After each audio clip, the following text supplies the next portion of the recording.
the sideline. All right, no 30 seconds.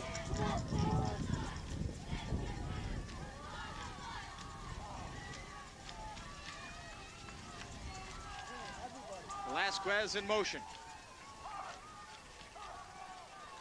On the ground again. Bruno got tripped up in the backfield by LeBate, but he kept his balance. And there you see what kind of running back Bruno is as he nudges forward an extra 2 yards and makes sure that he's got that first down, and he does. LeBate coming in there hard, got a hand. You're gonna see him get a hand on Bruno, but not before Bruno will stay on his feet. LeBate shooting right through that gap, and a first down for Melvindale. 1st and 10 inside the 35. They'll pitch it to Bruno, and he'll cut it back up. We've got a flag, though, on the play, and it's in the place where you normally see holding. That's right.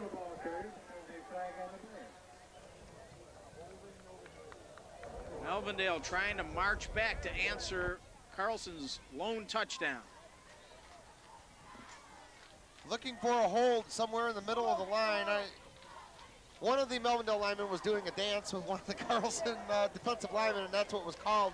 At any rate, Melvindale will be coming back. I'm very impressed with the composure of Ian Striz, number 10, the Melvindale quarterback. After all these Melvindale guys, we always say only a junior. Like I said, this is a junior-dominated team, and nothing will replace that actual game experience in varsity high school football. And you have to look ahead, possibly to next year, what this team could possibly do in this blue division.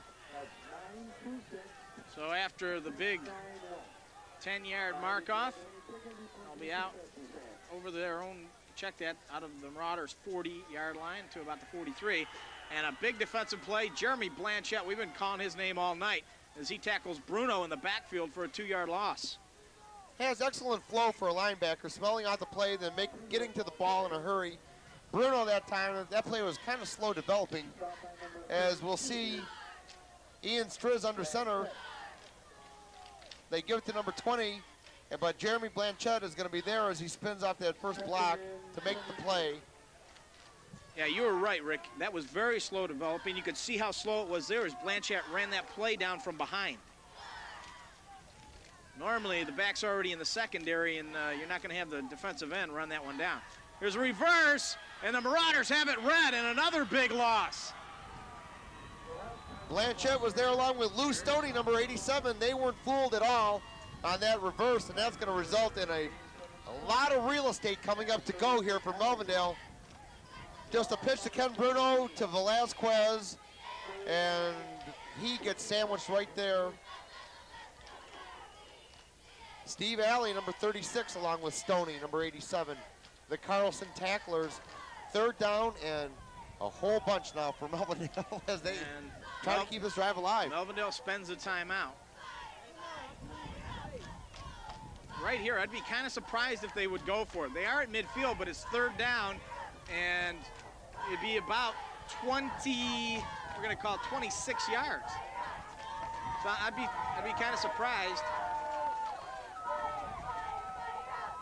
Although that's right, I was thinking it was 4th down. They did get a down back on the penalty, so that's why it's 3rd down. 3rd down and 26. But kind of surprised they burn a timeout right here for this play on 3rd and 26, as we see some of the fine-looking ladies of Melvindale.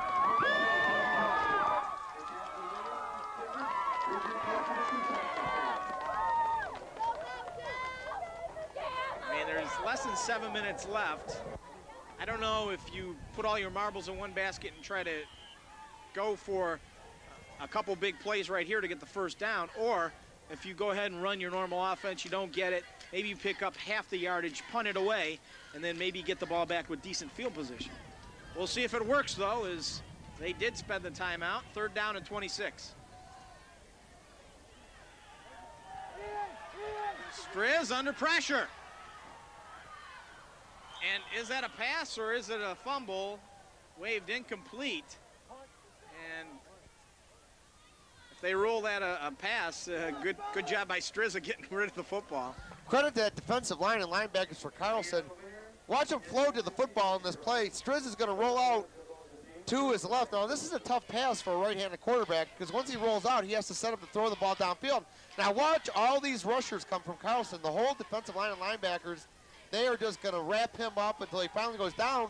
But he flipped the ball before going down, and they called it incomplete. Yeah, he did have his fullback there, Core, so I guess not a bad play.